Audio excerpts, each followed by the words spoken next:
dan juga melahirkan bangsa cerdik ini, cabaran kita sekarang di negara ini, kita dapati ada 4 jenis rakyat di Malaysia sekarang ini. Tuan-tuan perhatikanlah. 4 jenis rakyat di Malaysia ini saya menggunakan kata-kata daripada Al-Khalil bin Ahmad Al-Farahidi. Dia ni guru kepada Shibawayh, seorang Abkhari Lughatul Al-Basri. Ini seorang sastrawan pujangga Arab yang begitu terkenal.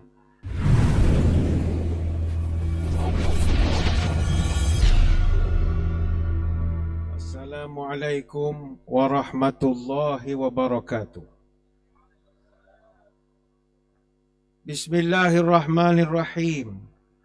Alhamdulillahi hamdan kathiran tayyiban mubarakan fihi kama yanbaghi li jalali wajhikal karim wa li azimi sultanik.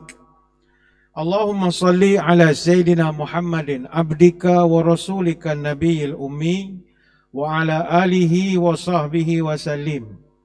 Nawaitu ta'alluma wa ta'lim wa tazakkura wa tazkir wal naf'a wal intifa' wal ifadah wal istifadah wal hatha ala tamassuki bi kitabillah wa sunnati rasulih wa du'a ilal huda wa dalalah alal khair ibtigha'a wajhillah wa mardatihi wa qurbihi wa thawabihi. Allahumma anta a'lamu bi min nafsi wa ana a'lamu bi nafsi minan nas. Allahumma la tu'akhizni bima yaqulun waghfir li ma la ya'lamun waj'alni khairan mimma yadhunnun. Terima kasih yang berusaha saudara pengacara majlis. Yang saya hormati Cik Muhammad Saleh bin Abdullah, pengarah bahagian sumber manusia MARA. Yang diraikan juga Al-Fadhil Ustaz Ahmad Sofi bin Haji Abdullah, yang dipertua Badan Agama dan Kebajikan MARA. Yang diraikan juga seluruh Esko Badan Agama Kebajikan MARA, tuan rumah serta warga Kolej Kemahiran Tinggi MARA Kuantan, seluruh keluarga besar ahli-ahli BUKM di seluruh tanah air, tuan-tuan guru, para alim ulama, para habaib, muslimin muslimat, hadirin hadirat, tuan puan-puan, moga sekaliannya sejahtera dalam limpahan rahmah dan barakah. Saya dahului dengan penyataan tahmid kesyukuran atas pertemuan pada petang ini bersempena dengan mesyuarat agung Dui Tahunan kali ke-27 BUKM, dan seterusnya dapatlah kita bertatap muka dalam sesi ucap tamu bertemakan Ummah Madani Kesatuan Rabbani. Hadirin hadirat sekalian, sebagai sebahagian daripada keluarga MARA, sudah pasti tahun ini kita begitu istimewa sekali. Ini kerana tepat tanggal 1 Mac tahun 1966 lahirlah RIDA ataupun Rural Industrial Development Authority. Hari ini 16 Jun tahun 2023, genaplah usianya 57 tahun, 3 bulan 15 hari. Petang ni saya ingin mengajak kita untuk sama-sama mengimbas kembali. Apakah matlamat utama semasa mula-mula MARA nak diwujudkan dulu? MARA, sebuah nama keramat, lahir dari percikan amarah suatu bangsa yang mundur sosio-ekonominya, masih menadah tangan menjadi peminta di tanah airnya yang hampir 10 tahun merdeka. Sebenarnya tuan-tuan, sejarah awal MARA sudah pun bermula sebelum negara mencapai kemerdekaan lagi. Sebab itu RIDA ataupun Rural and Industrial Development Authority ditubuhkan pada Julai 1950 selepas diluluskan oleh Majlis Mesyuarat Undangan Persekutuan Tanah Melayu. Badan inilah yang telah menjadi pencetus perubahan dalam pelbagai aspek pembangunan sosio-ekonomi, khususnya kepada masyarakat di luar bandar. Yang mana kita ketika itu berpegang kepada prinsip mahu menolong diri sendiri, yang merupakan slogan laungan Dato' On Jaafar, Ketua Besar RIDA ketika itu. Yang mana matlamat penubuhan RIDA ketika itu adalah untuk memberi peluang kepada masyarakat Bumi Putera untuk terlibat dalam 2 bidang paling mustahak. Ini kerja tuan-tuan. Tuan-tuan tak boleh keluar daripada 2 bidang ini. Pertama, bidang keusahawanan, dan mesti memperoleh peluang pendidikan yang baik, khususnya kepada masyarakat Bumi Putera yang duduk di pedalaman. Namun demikian, oleh kerana peranan RIDA yang agak terhad, Dan ada keperluan mendesak ketika itu untuk diwujudkan organisasi yang lebih fokus, maka pada tahun 1966 menyaksikan penyusunan semula peranan RIDA. Maka agensi itu kemudiannya diberi nafas baru dan beri nama yang lebih mencabar ataupun Majlis Amanah Rakyat yang ini dikenal dengan MARA, yang dilahirkan semula pada 1 Mac 1966. Kini selepas lebih 50 tahun penubuhannya, MARA sudah boleh berbangga dengan kejayaannya menjadi peneraju kepada transformasi Bumi Putra. Cuma hadirin hadirat sekalian, masalahnya cabaran kita sekarang adalah setakat mana pun kita berusaha, sudah pasti kejayaan belum boleh nak dibanggakan lagi. Sebab secara jujur kita yang bertanggungjawab untuk membangunkan potensi semangat usahawan dan juga melahirkan bangsa cerdik ini, cabaran kita sekarang di negara ini, kita dapati ada 4 jenis rakyat di Malaysia sekarang ini. Tuan-tuan perhatikanlah. 4 jenis rakyat di Malaysia ini, saya menggunakan kata-kata daripada Al-Khalil bin Ahmad Al-Farahidi. Dia ni guru kepada Shibawayh, seorang Abkhari Lughat Al-Basri. Ini seorang sastrawan pujangga Arab yang begitu terkenal. Apa yang diungkapkan sekarang ni memang ramailah golongan ni. Kata dia, Ar-rijalu arba'atun. Manusia ni umumnya ada 4 jenis. Pertama, rajulun yadri wala yadri annahu yadri. Fadhaka ghafilun fanabbihuh. Pertama, ada seorang yang tahu tapi dia tak tahu bahawa sebenarnya dia tahu. Maka itulah orang yang lalai. Engkau kena selalu ingatkan dia bahawa dia ada ilmu, dia cerdik, dia pandai. Kita dah taja pengajian dia jadi dah orang sepatutnya pandai dah. Tapi dia tak tahu sebenarnya dia tahu. Ni golongan pertama yang kita nak cerdikkan. Yang kedua kata dia, wa rajulun la yadri wa yadri annahu la yadri. Fadzaka jahilun fa'allimu. Manusia jenis kedua adalah seorang yang tidak tahu dan dia tahu bahawa dia sebenarnya tidak tahu. Maka itulah orang yang bodoh. Apa tugas kita? Jangan tinggalkan dia. Fa'allimu. Ajar dia. Bimbing dia. Dia tak tahu apa-apa. Dia tak ada ilmu pun. Paletau ya. Semua isu dia nak ulas. Sebenarnya dia tak tahu. Dia bukan orang sejarah nak cerita hal sejarah. Dia bukan orang kaji mata wang asing. Dia nak cerita mata wang asing. Dia bukan orang saham pelaburan, dia nak cerita bab ekonomi. Dia hanya paletau. Dan dia tahu sebenarnya dia tak tahu. Tapi saja tunjuk pandai. Orang macam ni orang bodoh.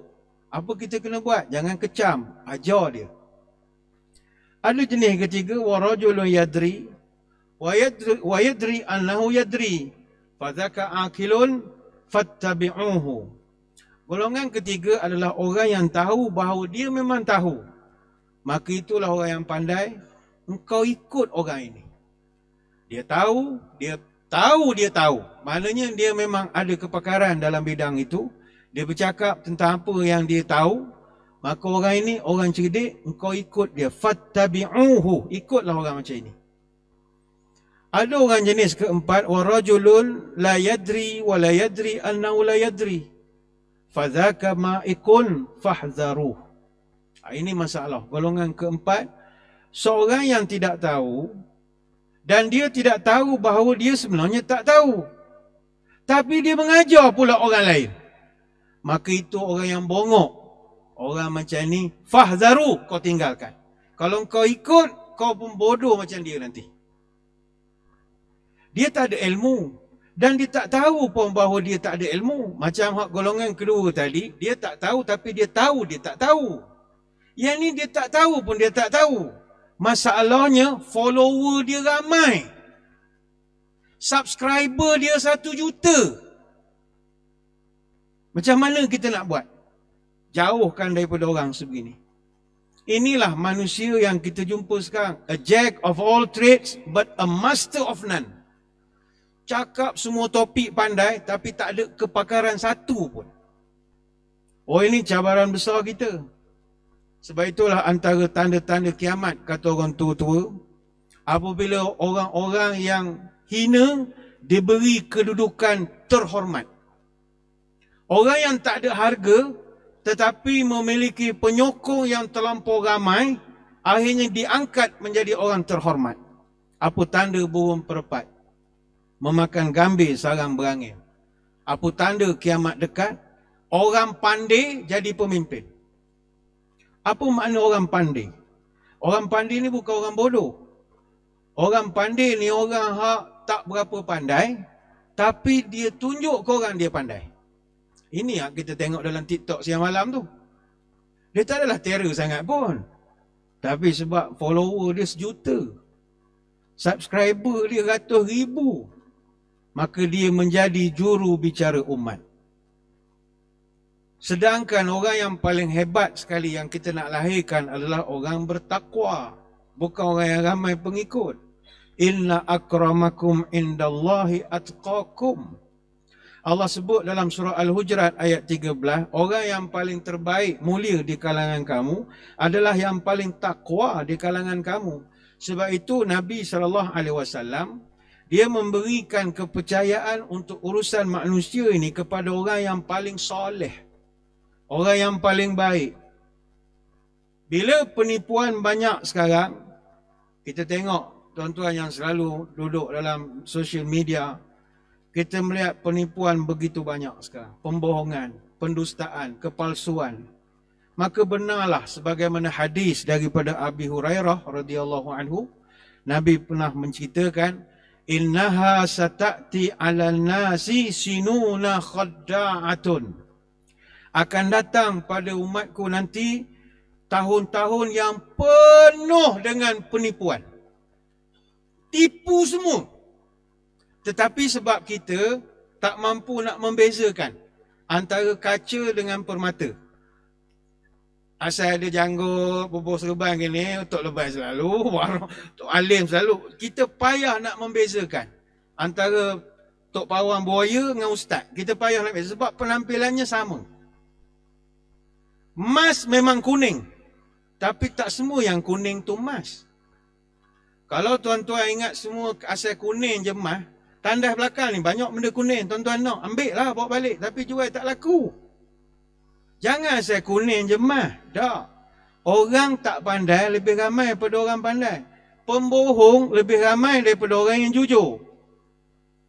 Nabi menyambung, yusaddaqu fihal kadhibu wa yukadzibu fiha sadiku. Akan datang zaman seorang pembohong akan dipercayai cakapnya. Dan seorang yang jujur dianggap pembohong. Dah terbalik zaman sekarang. Wa yu'tamanu fihal kha'inu wa yukhawwinu fihal aminu. Ketika itu seorang pengkhianat akan dapat kepercayaan, sokongan, subscriber, follower, ramai gila. Tetapi orang yang amanah dianggap sebagai pengkhianat nombor 1. Wa yamtiku fihar ruwaibidah. Maka ketika itu akan muncul satu golongan, kata Nabi, ar-ruwaibidah.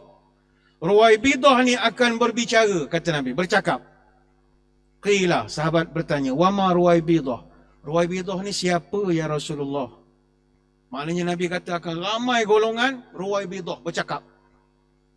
Siapa mereka ya Rasulullah ruwaibidah? As-safihu yatakallamu fi amril amah. Ruwaibidah ini adalah orang bodoh tetapi menjadi juru bicara umat. Hadis dalam Musnad Imam Ahmad, syarah dan ta'liqnya oleh Syekh Ahmad Syakir. Adakah benda ini kita tidak lihat sekarang? Kita sedang melihat fenomena ini. Kita sedang memandang pada keadaan ini. Manusia-manusia bodoh tapi ada topeng. Topeng mereka itu menyebabkan orang menganggap dia cerdik. Sebenarnya itu topeng saja. Sebab itu kata Anas bin Malik, Nabi pernah bercerita, min asyratis sa'ah an yurfa'al ilmu wa yasbutal jahlu. Antara tanda kiamat dah dekat adalah ilmu hilang. Yang tersebar adalah kebodohan. Hadis Bukhari. Kebodohan semakin menjadi-jadi. Kejahilan semakin membuak-buak. Tapi kerana kejahilan dan kebodohan itu di make up dengan solekan dan topengan orang cerdik dan orang alim, maka segala kebodohan itu tertutup. Padahal itulah manusia jenis lidah bercabang, hati bercopang, mulut manis, hati menengkis, lidah lunak, hati tak cedak, di muka elok, di belakang berkelok. Berjanji mungkir, beramanah licik, tipu menipu dia pun cerdik, membohong orang memang dia asyik.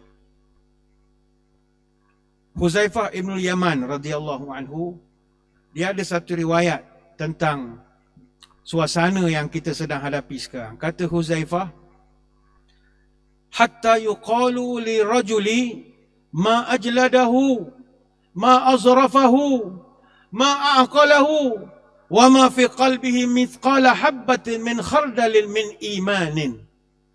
Kata Huzaifah, Nabi pernah bercerita, tak kiamat nanti munculnya orang, punyalah dia berpura-pura nampak alim, warak, hebat dan macam-macam. Orang pun pujilah dia. Yuqalu lirrajuli. Orang akan kata kepada dia, ma ajladahu. Oh, gagahnya dia. Ma azrafahu. Cerdiknya dia. Ma aqalahu. Bijaknya dia. Semua orang puji. Hebat boh kita. Bere boh. Hebat boh, lawan boh. Orang anggap dia hebat, dia cerdik, dia paling cerdas, paling berani. Tetapi Nabi sebut, وَمَا فِي قَلْبِهِ مِثْقَالُ حَبَّةٍ مِنْ خَرْدَلٍ. Padahal dalam hati dia, seberat biji sawi pun tak ada iman pada Allah. Tak ada. Topeng, kulit saja yang kita nampak. Ini hadis dalam Sahih Al-Bukhari, Kitab Ar-Riqaq, bab Raf'ul Amanah, dan juga ada dalam Sahih Muslim, Kitab Al-Iman, bab Raf'ul Amanah wal Iman min Ba'dil Qulub. Apa sebab lahirnya golongan-golongan? Ini saya lontarkan nak cerita masalah besar kepada kita semua. Macam kita di Jabatan Agama, Majlis Agama, Jabatan Mufti, kita fikir nak mencerdikkan orang. Tuan-tuan dengan marah, berjuang siang malam nak memandaikan umat. Tetapi usaha kita ini dibunuh oleh kumpulan ini ataupun golongan ini yang penampilannya nampak cerdik tapi racun kepada rakyat ataupun masyarakat. Kita ni baja siang malam, siram pokok, bagai-bagai. Tuan-tuan datang pada jauh mesuarat macam mana nak fikir masalah umat. Kita duk baja, satu geng lagi ni meracun. Lalu bagaimana kita nak dapat penyelesaian? Sebab itulah Ruwaibidah ini, kita khawatir ianya telah bermuncul sekarang. Siapa Ruwaibidah? Dalam kitab Al-Nihayah fi Gharibil Hadis disebutkan Ruwaibidah ni memang orang bodoh betul. Orang yang tak ada ilmu. Kalimat Ruwaibidah dibentuk tasghir daripada kalimat Ar-Rabidah, iaitu orang rendah, orang lemah yang tak boleh buat apa-apa perkara manfaat, tetapi dia mendapat sanjungan daripada umat. Bila orang macam ini jadi ikutan masyarakat, maka ketika itulah dunia akan mengalami kehancuran. Bukan negara saja hancur, dunia hancur. La tazhabud dunya hatta tasiru lukab bin lukab.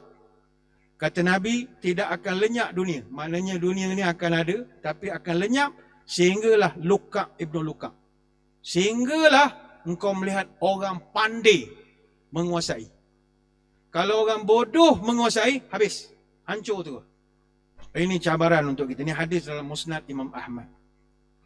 Justru itulah muslimin, muslimat, hadirin hadirat sekalian. Mari kita fikir untuk berbuat sesuatu. Orang tua-tua dulu memang dia ada beberapa untaian nasihat yang mendidik kita supaya berhati-hati dengan golongan-golongan bebal. Bebal ni rupanya dia kena dengan satu istilah dalam hadis disebut Luka' ibnu Luka'. Ada satu hadis yang disebut la taqumu sa'ah hatta yakunu as'adun nasi bidunya Luka' ibnu Luka'. Luka' ini apa, loklak, lebih kurang gitulah agak dalam bahasa kita. Hadis Musnad Imam Ahmad. Orang bebal. Kata orang tua-tua, apa tanda manusia bebal? Sampai tua tak menyorong akal. Apa tanda manusia bebal? tak tahu beza nangka dengan temabal. Dia nangka dengan temabal, putik bawah nangka tu dia tak kenal. Kadang budak-budak muda kita cempedok dengan nangka tak kenal. Pisang tak kenal mana pisang ini, dia tak kenal. Tapi dia punya act luar biasa. Pandai game sunat laser semua tu. Oh, dia punya act. Kita orang pakai pisau ni relax je.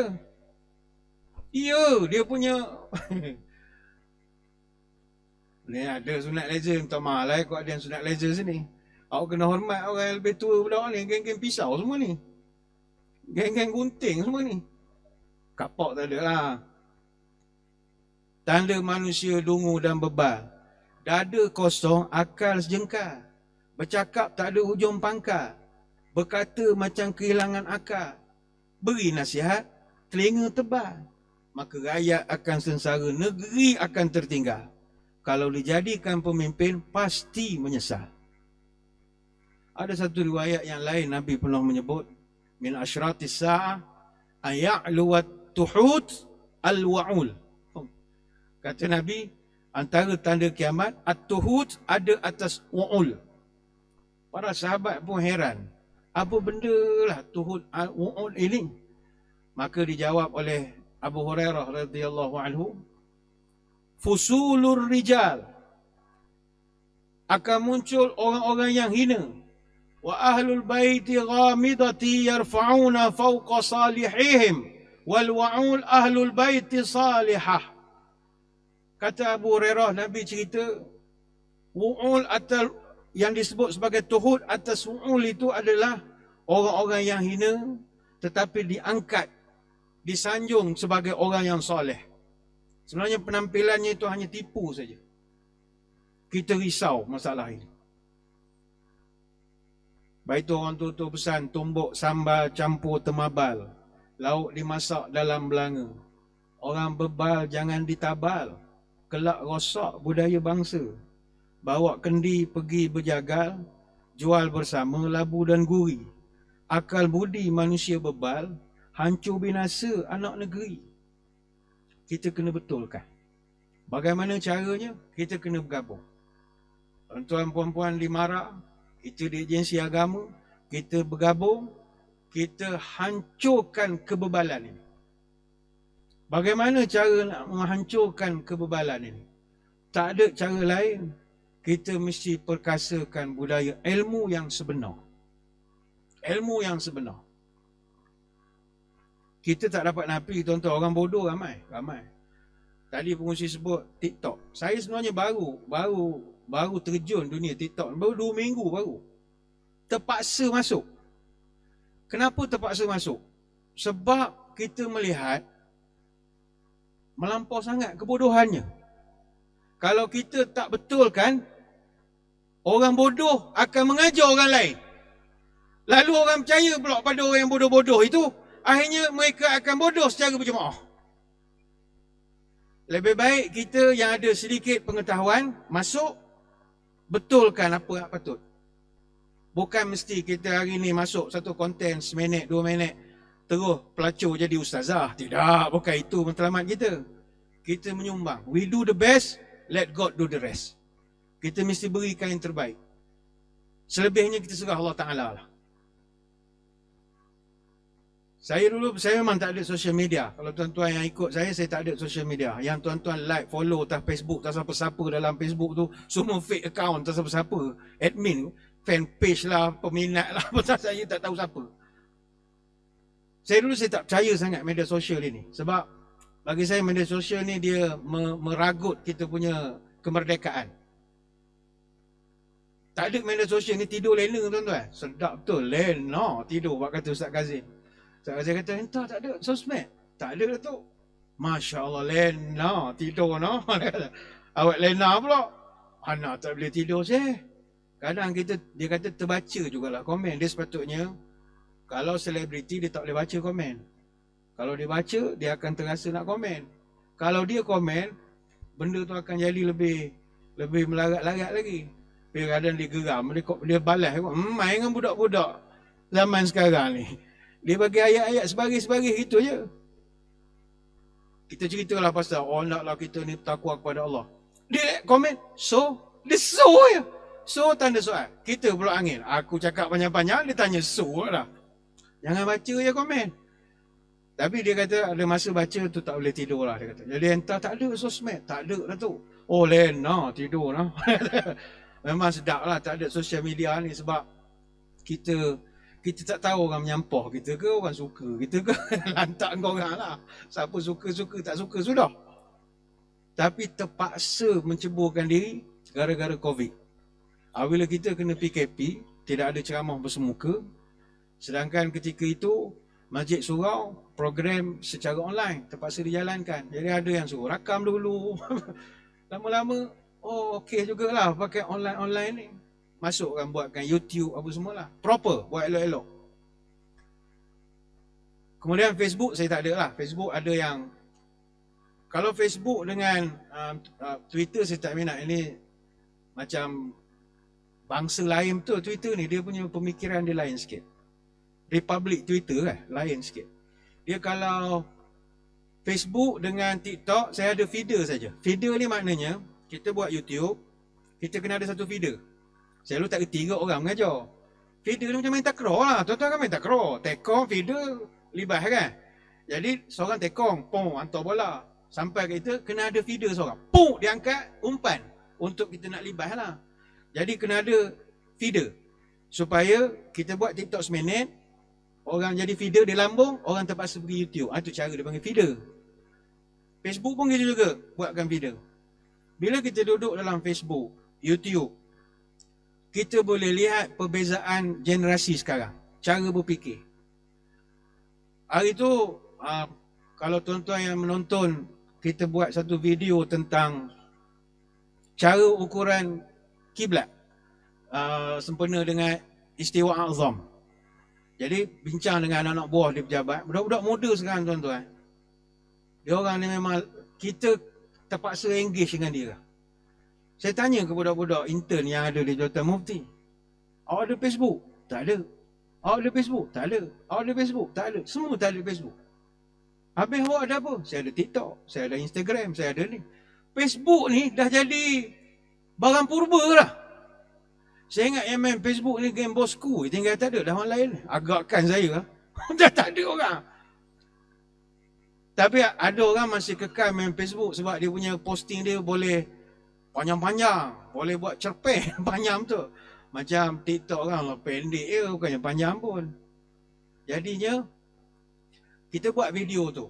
Saya tanya budak-budak ni, apa cara nak dekat dengan orang muda? Dia kata, Ustaz, kita buat video yang kena dengan trend semasa. Apa video?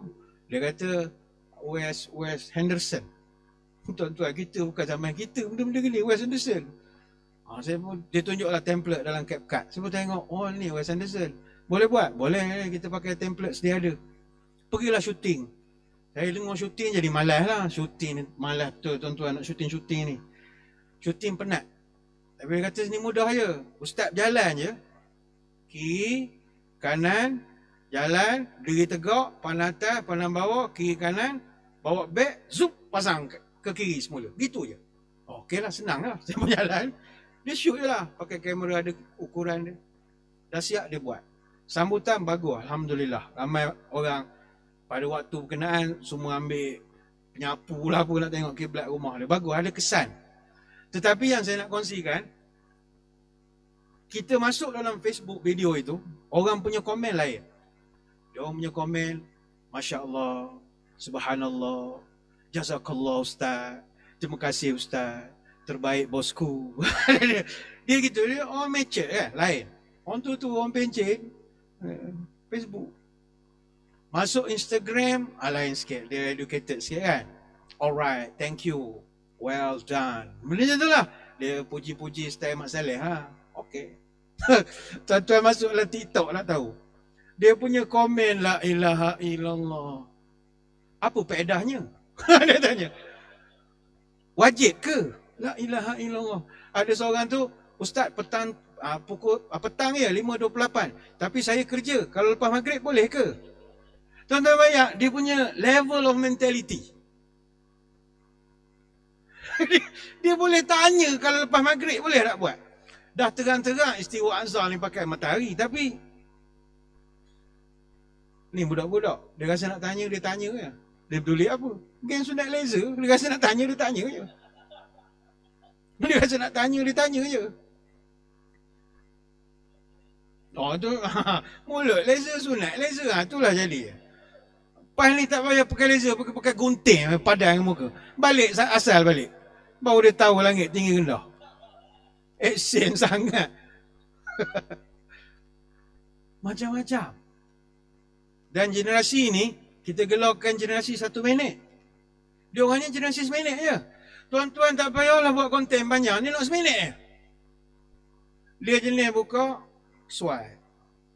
Swipe. 1 minit je. Asal ceramah, Assalamu amma ba'd, swipe. Dia tak nak. Jadi ini cabaran kita. Dan kita tak boleh tinggal dia orang. Ini amanah kita. Tuan-tuan lagi lah marah. Marah lagi, amanah besar. Membangun potensi usahawan dan juga mencerdikkan umat. Macam kita memberi input lah agensi agama. Sebab itu golongan ni kita kena buat sesuatu lah tuan-tuan. Mungkin badan-badan kebajikan, kelab-kelab, pekerja, staf dan sebagainya boleh mainkan peranan juga. Mewujudkan akaun TikTok yang perbanyakkan lagi konten-konten supaya agenda mencerdikkan umat ni dapat kita buat secara beramai-ramai. Bila orang yang kita tidaklah cerdik, tapi kita tua sikit. Itu je. Yang dalam TikTok kadang ada ke ustaz-ustaz, tapi saya ingat baru nak start, bukan ustaz. Baru nak start. Arak kanan entah cakap, konten dengar. Susah, kita kena berbuat sesuatu. Ingatlah hadirin hadirat, wahyu pertama orang Islam, Iqra. Wahyu pertama bukan suruh pergi haji. Wahyu pertama bukan suruh semayang, tak. Wahyu pertama sekolah. Tak ada ilmu semayang, betul-betul. Tak ada ilmu nak pergi ke Mekah, saya ingat. Orang patut ihram, tak ihram ilmu, tak ada. Sebab itu wahyu pertama, Iqra.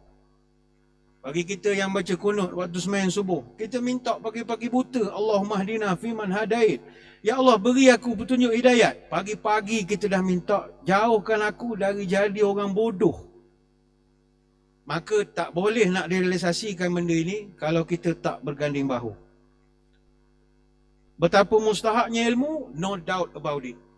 Agama kita adalah agama yang sangat mementingkan pada ilmu. Bahkan dalam Quran, perkataan ilmu diulang 105 kali, lebih banyak dari perkataan din, perkataan agama. Perkataan din hanya disebut sebanyak 103 kali saja. Perkataan ilmu 105 kali. Kalau dikira sekali dengan kata jadian derivatif, perkataan ilmu disebut tidak kurang daripada 744 kali. Secara terperincinya, alima disebut 35 kali, ya'lamu 215 kali, i'lam 31 kali, yu'lam disebut sekali, perkataan ilmu disebut 105 kali, perkataan alim 18 kali, maklum 13 kali. Kumpul semua 744 kali. Maka kita kena berganding bahu. Buatlah sesuatu. Mulakan dengan membuat TikTok di kalangan tuan-tuan. Badan Agama Kebajikan Mara. TikTok. BUKM. Buatlah konten 1 minit. Takkan tu boleh ceramah 1 minit. Adik-adik, jangan sombong ya. Bye. Itu ya. Kalau nak dekat lagi, hi guys. Hi guys. Dah jadi macam anak-anak kita pula dah. Tak ngata lagi anak kat rumah. Hi guys, hi guys. Lala abah buat video pun hi guys juga. Hi guys, hi guys. Itu nak ngajar masak. Hi guys.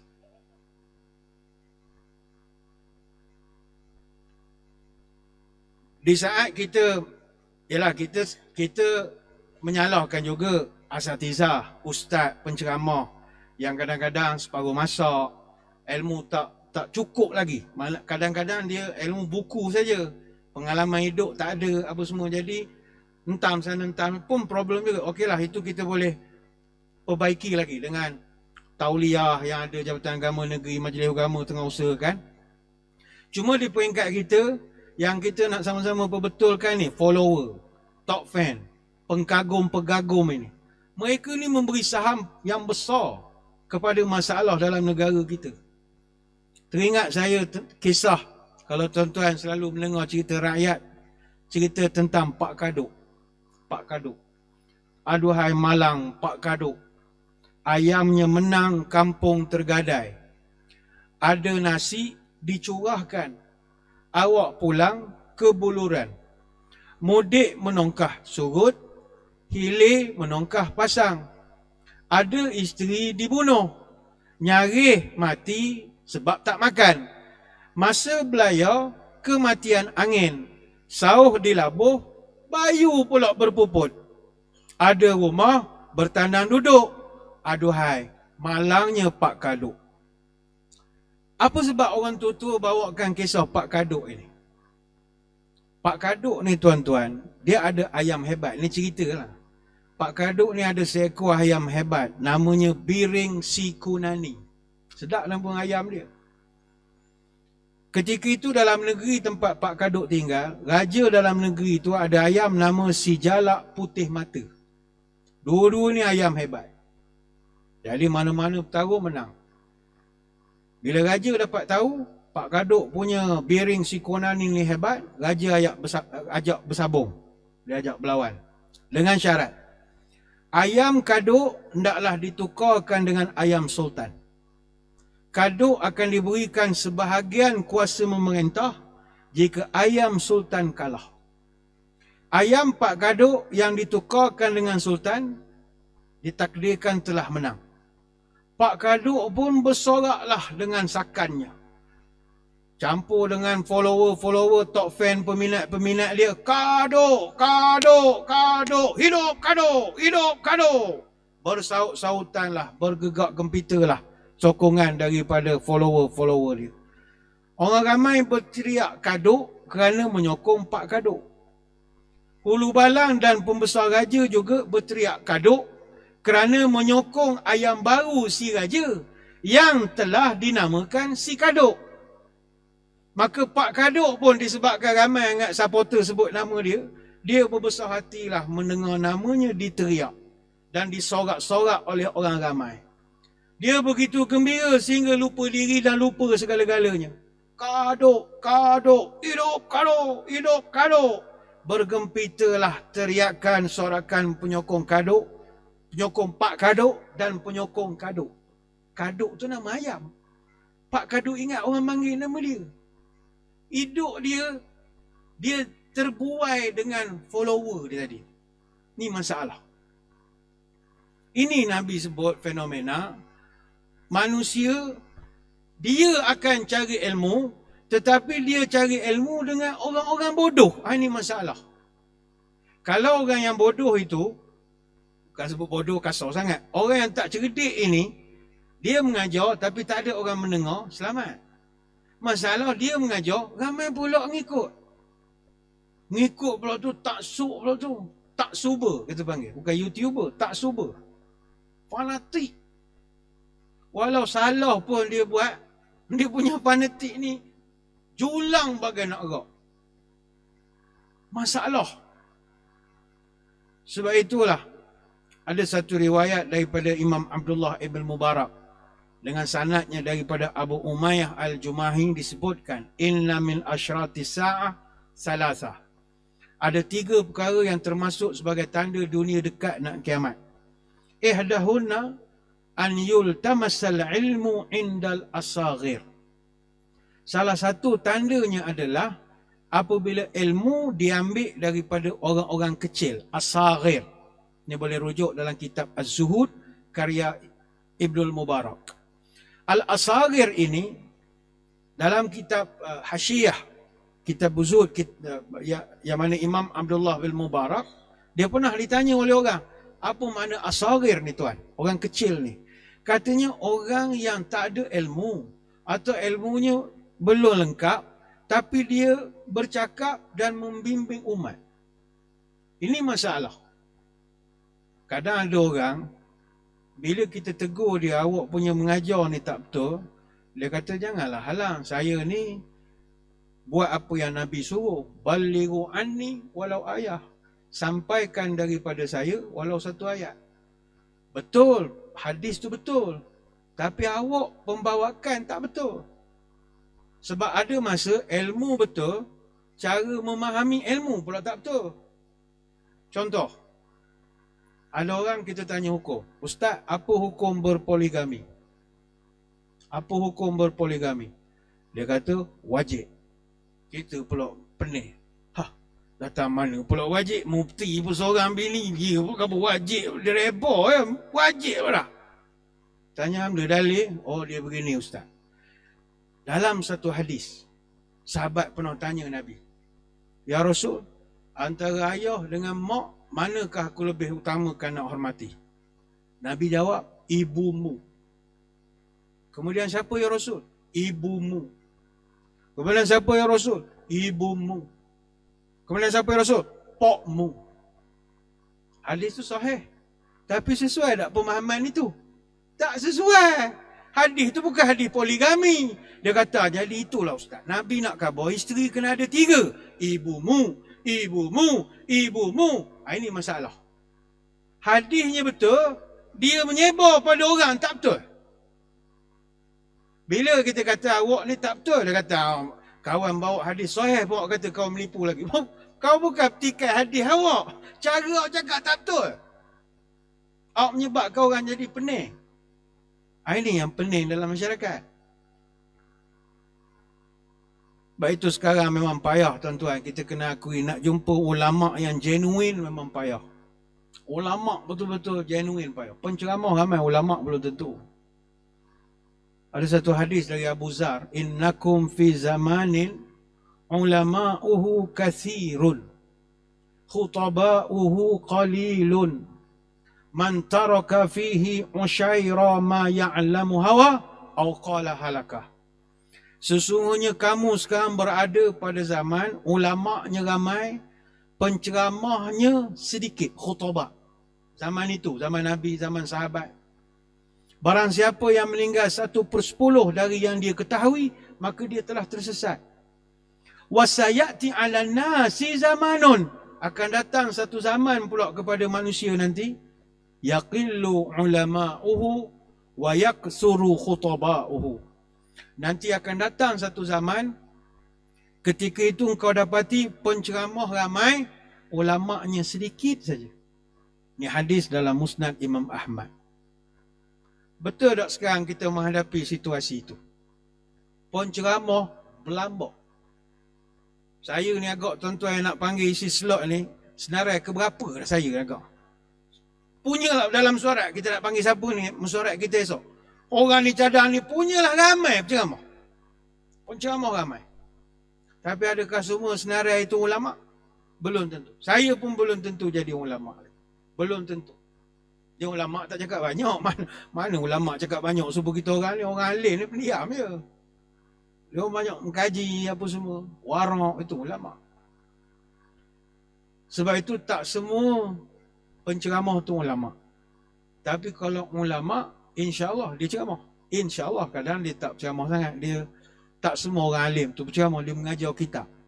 Sebab kita dah dididik ceramah nak kena ada kelakar, nyanyi-nyanyi sikit. Jadi bila ulama' mengajar, kita pun menguak 80 kali, seorang bangun pegang perut, pegang handphone keluar. Kita asal orang tu baru buka kitab, amma ba'du. Kita pun amma ba'du.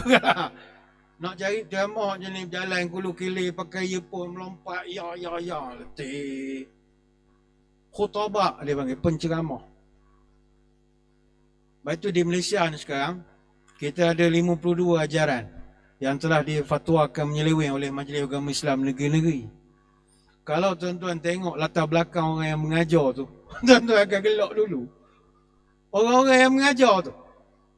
Kita bukan gelak orang yang mengajar tu. Kita gelak, ngapa orang ikut dia itu ya?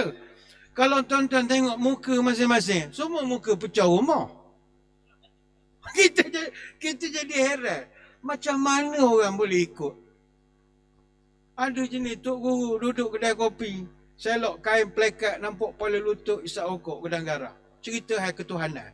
Kita ni Tuhan duduk mana Tuhan? Dia cerita. Ramai pula anak muridnya tu. Suka kita jadi. Kita tak heran ke orang mengajar tu, yang ngikut tu kita heran. Nak suka. Kalau yang mengajar tu ada PhD, doktor ke, pernah mondok puluh tahun, kita tak ready. Kita tak tahu latar belakang mana dapat ilmu. Ilmu dalam mimpi. Ada yang buat fatwa pelik-pelik. Contohnya, ini fatwa apa? Ada satu ajaran ni, dia mengharamkan penggunaan kerusi. Ni tuan-tuan duduk atas kerusi ni, haram. Anak murid dia percaya pula. Pakat sila belaka. Kita panggil dialog. Apa pula kerusi haram? Pertama, dia kata, nenek moyang kita tidak pernah memakai kerusi. Para salafus saleh juga tidak pakai kerusi. Bahkan Nabi SAW tidak ada satu riwayat pun menyebut bahawa baginda pernah duduk atas kerusi. Dia ban ke Nabi selalu. Dia kata, ustaz cari mana riwayat Nabi duduk atas kerusi. Memang puas lah kita Google, memang tak jumpa lah. Yang kedua, kata dia, kita hidup kena ikut Nabi boh, dia kata. Kalau Nabi tak buat, nak ikut apa? Munasabah juga. Yang kedua katanya, kerusi ni ustaz, ini ciptaan orang barat.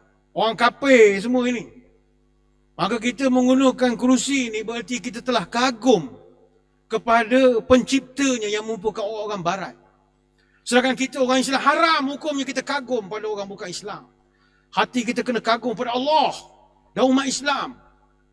Maka bila kita kagum kepada barat, berarti kita kagum kepada musuh-musuh kafir. Ya tak ya juga. Angguk je lah. Okey. Next, ambil lagi fatwanya. Sebab yang ketiga, dia kata penggunaan kerusi dan juga sofa apa semua ni boleh menyebabkan orang jadi malas.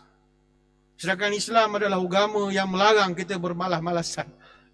Betul juga ke dia, tapi takkan haram kerusi.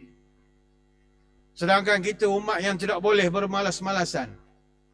Apatah lagi ketika seorang wanita, seorang perempuan duduk di kerusi, maka kakinya akan mengambil posisi yang membuatkannya dilihat gairah.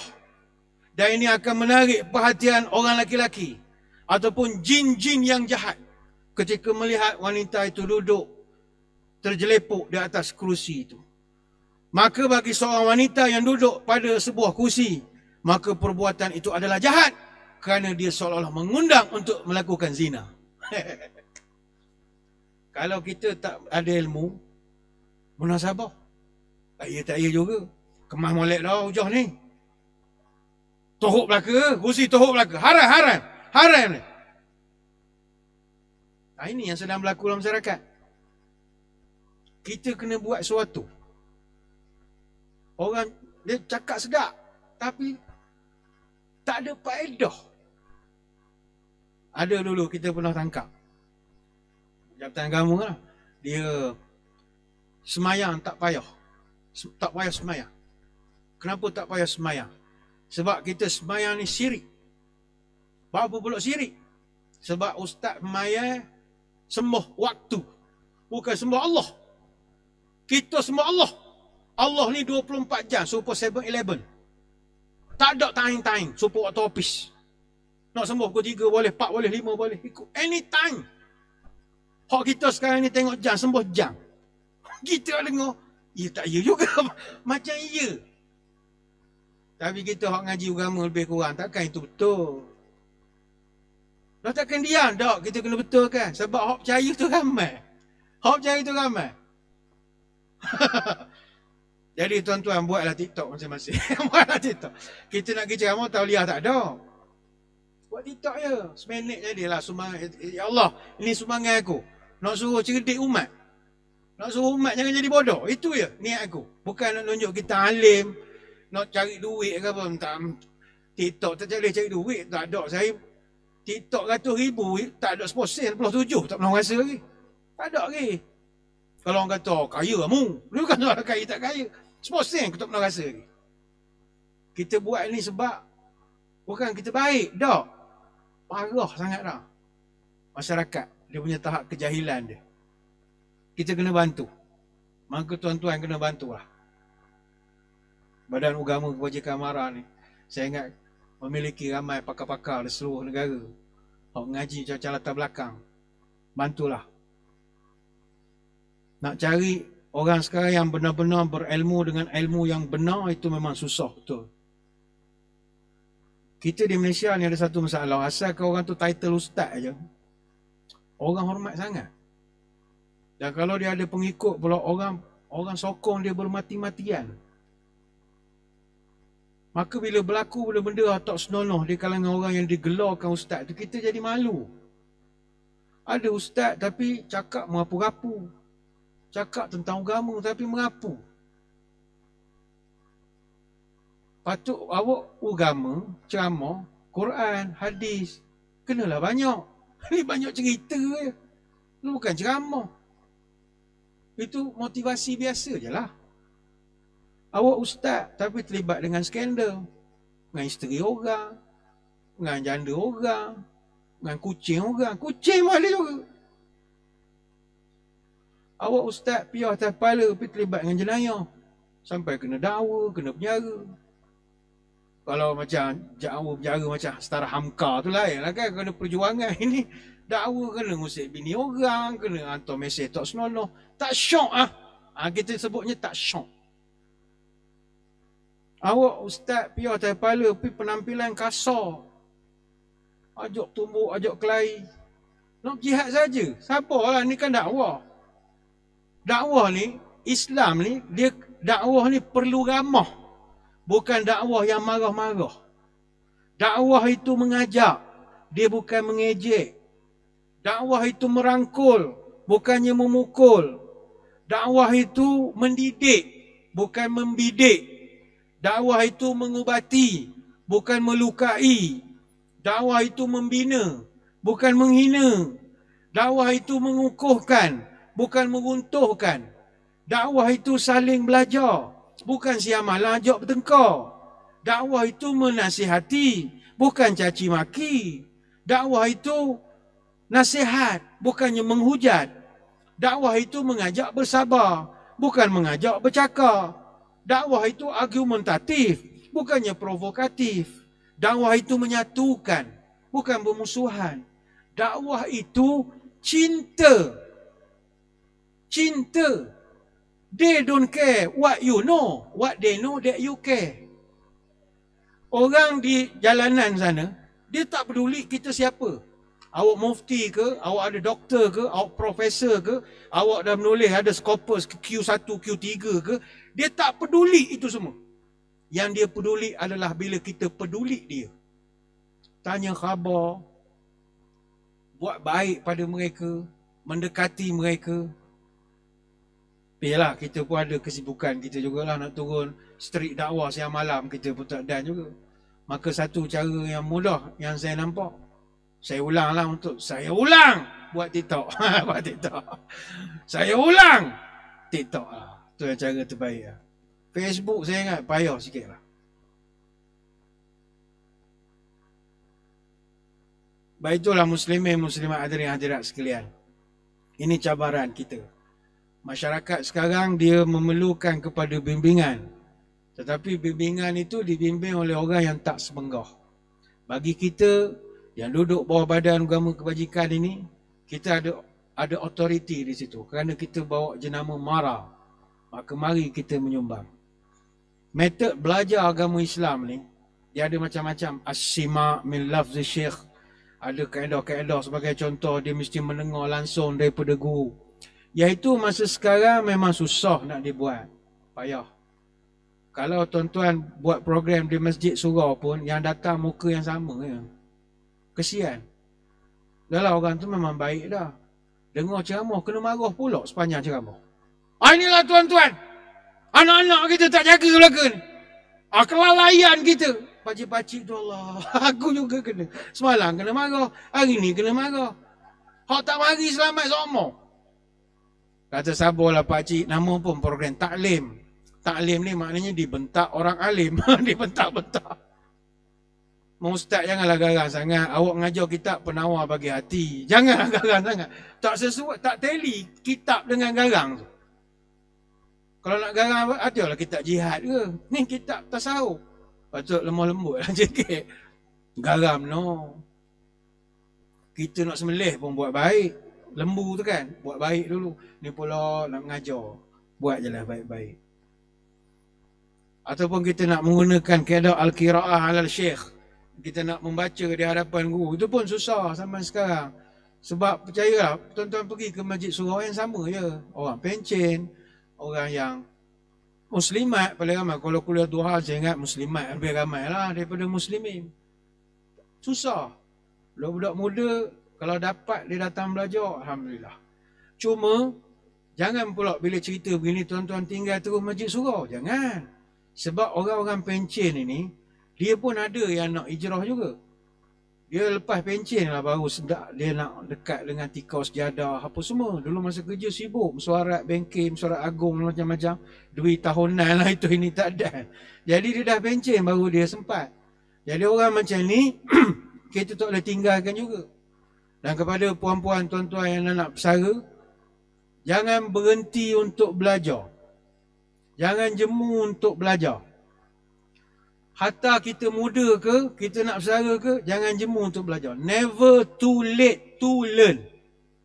Abu Hurairah radhiyallahu anhu dia masuk Islam usianya 60 tahun. Dia meninggal umur 78.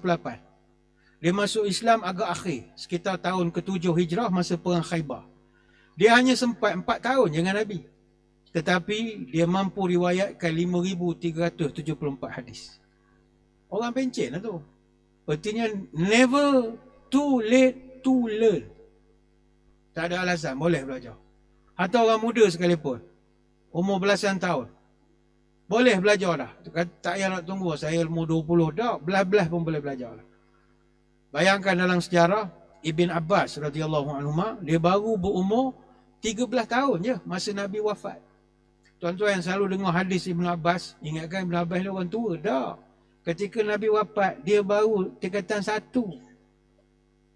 Tapi kata Umar Al-Khattab radhiyallahu anhu, andai katalah Ibnu Abbas ni umurnya sama dengan kami, nescaya tidak ada seorang pun di antara kami yang mampu menandingi ilmunya walau 1/10. Ibnu Abbas walaupun muda, ilmunya Masya Allah. Apa sebab? Kerana dia ni pemburu ilmu. Dia kalau dengar ada sahabat pegang hadis, dia akan pergi rumah sahabat. Dia akan pergi, dia nak ambil riwayat. Pernah kalau dia pergi rumah orang tu tengah tidur waktu siang, dia tunggu. Dia tunggu sampai tuan rumah bangun. Bila tuan rumah tu bangun nak pergi masjid semayang asar misalnya, barulah dia orang tu buka pintu, tengok ada dia. Orang terkejut, engkau buat apa di sini? Wahai Abbas, kata saya dengar tuan ada hadis, boleh tak saya nak share hadis tu? Kata buat apalah tak ketuk pintu pada tadi? Saya tidur je, ketuk pintu je. Saya tak nak ganggu awak rehat. Alah, awak ni sepupu Nabi, tak kalah saya tak buka pintu. Kenapa rajin sangat datang ni? Saya boleh jumpa ke masjid kan kita jumpa. Kata Ibn Abbas dah, al-ilmu yu'ta wa la ya'ti. Kau tidak. Ilmu tu mesti didatangi. Bukan ilmu yang mendatangi. Jadi kalau nak jadi alim, pergi cari ilmu. Tapi kalau tak nak jadi alim sangat, suruh orang alim tu datang mengajar tuan-tuan. Ilmu dapat tapi tak alim lah. Sebab barakah hilang. Jadi surat duit tahunan akan datang. Tuan-tuan pula pergi ke rumah Tok Guru tu dengar ceramah ya. Jangan tuan-tuan duduk sila panggung sini. Panggil ustaz mana ceramah sejam. Gitu. Tahun depan kita tukar. 2 tahun lagi kita tukar. Tuan-tuan pergi pula ke pejabat. Katalah dengan mufti wilayah misalnya. Ramai-ramai mengadap mufti wilayah. Tu contoh lah. Baru barakah ilmu. Baru barakah. Apa yang mustahak muslimin muslimat sekalian, kita selaku orang, saya percaya ramai di kalangan tuan-tuan ni sebab kita ni badan agama dan kebajikan, mungkin ramai di kalangan kita ni asatizah, ugamawan. Jadi kita orang agama, kita ukur je lah baju di badan sendiri. Jangan jadi golongan jack of all trades but a master of none. Semua benda nak cakap tapi tak ada ilmu. Nanti kita akan diketawakan oleh orang lain. Dan kepada yang memiliki ilmu, janganlah jadi sombong. Masuk kampung orang, bawa ayam tina. Kalau berjalan, biar tepi-tepi. Benang arang orang, jangan dipijak. Kalau duduk, biarlah di tapak tangga. Mandi pun, biarlah di hilir sungai. Berdiri pun, moleklah di luar gelanggang. Kalau kaki belum bertaji, gelanggang orang jangan diuji. Kerana sundak, kopiah tembuk. Kerana lenggang, baju koyak. Kerana sombong, mah habis. Elok rupa, kerana budi. Sebelum mengajar, banyakkan belajar. Sebelum memberi contoh, bersifatlah senonoh. Sebelum memberi teladan, betulkan dulu badan. Dan jangan malu untuk berkata, saya tidak tahu. Kalau kita memang tak tahu. Jangan palatau, buat palatau. Nak juga jawab, walaupun jawapan kita tu hanya buat kelakar saja. Jangan. Tak tahu, cakap tak tahu. Memang netizen akan belasah. Cih, piyah atas kepala, tu betul dia jawab. Takkan tak tahu? Lah memang saya tak tahu. Saya fakulti lain, saya orang Suludin, saya bukan orang syariah. Jawab ya. Saya bukan orang Quran, tajwid, saya bukan orang syubra, saya bukan orang faraid. Ada benda bukan bidang kita, diam je lah. Ini dok tajwid pun nak bercakap, faraid pun nak bercakap, haji umrah pun nak bercakap. Awak mutawih pun tak benar. Awak pergi ibadat dengan bawa orang lain. Jangan malu untuk bercakap tak tahu.